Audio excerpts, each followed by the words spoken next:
You know, guys, if I'm ever going to get to the Loud Tales episode Time Trapped that centers around time travel, with it being one of the worst episodes from that show when it comes to time traveling material, I need to be really honest with you. The time travel criticisms, while important, are really overdone, and for me personally, the more I think about them after watching the Loud Tales episode and from Indiana Jones and the Dial of Destiny, then I'm just gonna have my brain explode. Because as far as I'm concerned, there's too much to think about when it comes to time travel material to the point that it would just make me question a lot more differently rather than the obvious. And since that this episode is a clone episode rather than a time travel episode, since the motivation is mainly coming back almost a day or less than that, then I honestly felt like that this episode's filler is mainly Steven just carrying the episode, or the fact that this show just wants to make an episode of Clone Stevens, similar to every other clone episode that I've seen from any other cartoon. Steven, along with the Crystal Gems, go on the mission in the Sea Shrine. Well, he saw and taken the hourglass that takes him back in time. He also needs a band member for Beachapalooza, but no one wants to participate.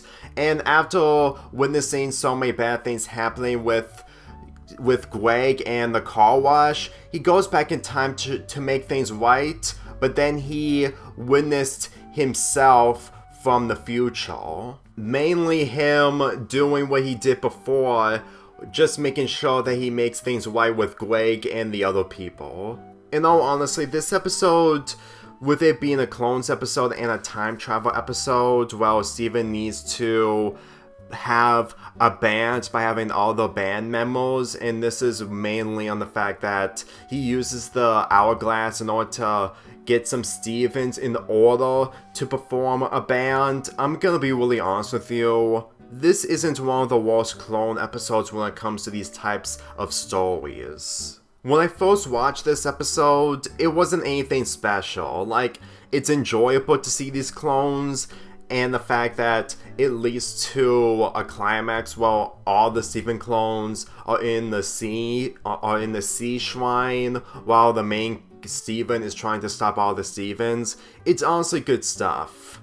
But at the same time, with this being inspirational from the time travel episodes and the cloning episodes, it's nothing special here. But when it came to time travel elements, since that this doesn't go too far when it comes to going back through a week or two or multiple, even though they did that in some of the occasions in some of the episodes before this, it's not that severe. Like, to tell you the truth, whenever these episodes do cloning episodes and time travel episodes, they just want to do inspiration from Back to the Future, even though it's mostly BS of what Ant-Man said from Avengers Endgame. But let me be real with you, back then, people just wanted to take inspiration from popular films and doing cloning episodes.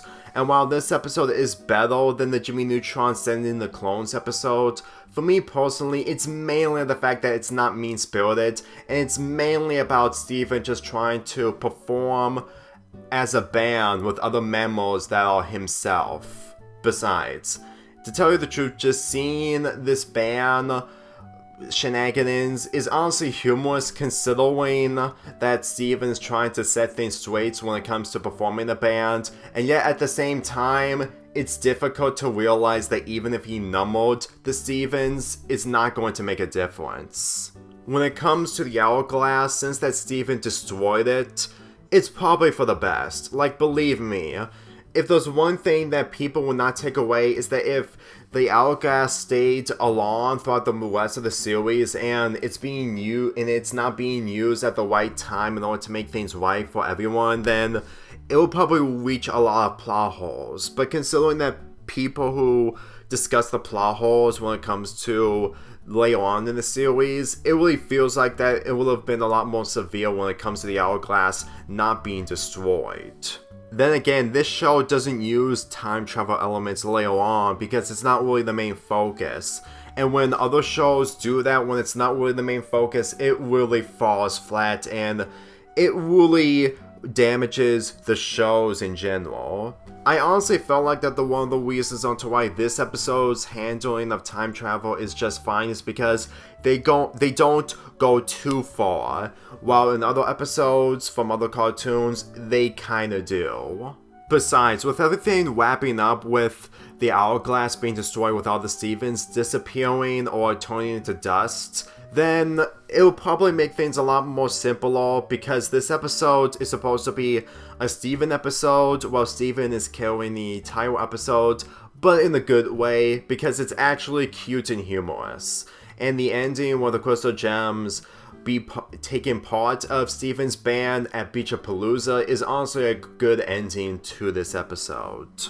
Besides, if anything, Steven can't be able to rely on himself all the time when it comes to making clones due to a time travel device, and when he has to resolve it by destroying the hourglass, it's literally the only way for him to prevent any problematic situations when it comes to the time paradox. But as far as I'm concerned, I'm not a theorist when it comes to time paradox, so if you guys are going to hear me rant about the time paradox and time trap from the Loud House thing, you're probably gonna be disappointed.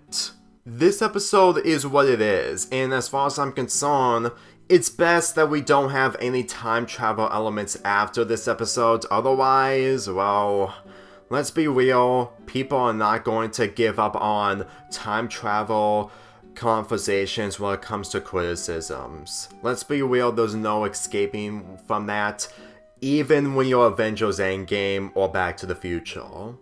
Though then again, I don't think I ever see criticisms towards the Back to the Future films. I'm giving this episode a 7 out of 10.